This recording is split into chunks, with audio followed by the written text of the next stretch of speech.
olduğu için motorları şu yolun biraz daha ilerisinde bıraktık. Şu anda yağmur yağmaya başladı. Konarlı Şelalesi'nin yolu ve biz böyle gitmeye çalışıyoruz. Bakın şu ileride de Konarlı Şelalesi var.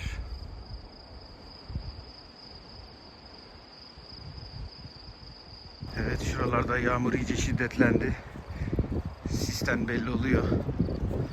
Biz de hemen sığınacak bir yer bulmamız lazım. Ama yeşilliğe doyduğumuz bir yer oldu. Gerçekten de çok güzel.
Otların boyunu görüyorsunuz.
Evet. Şelalede yağmura yakalandık. Ateşimiz sönmesin diye önümüzde bir mağara bulduk. Mağaraya doğru gidiyoruz.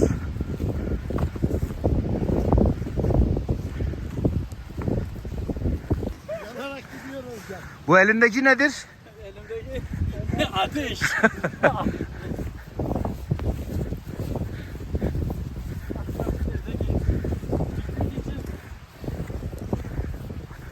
Güzel bir hava.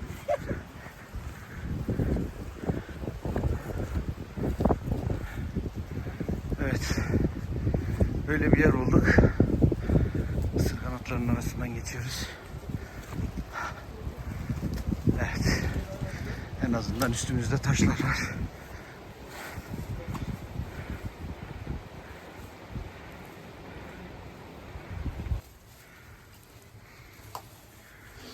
Böyle bir yer bulduk. Enteresan taş oluşumu. Ne? Güzel ama şey.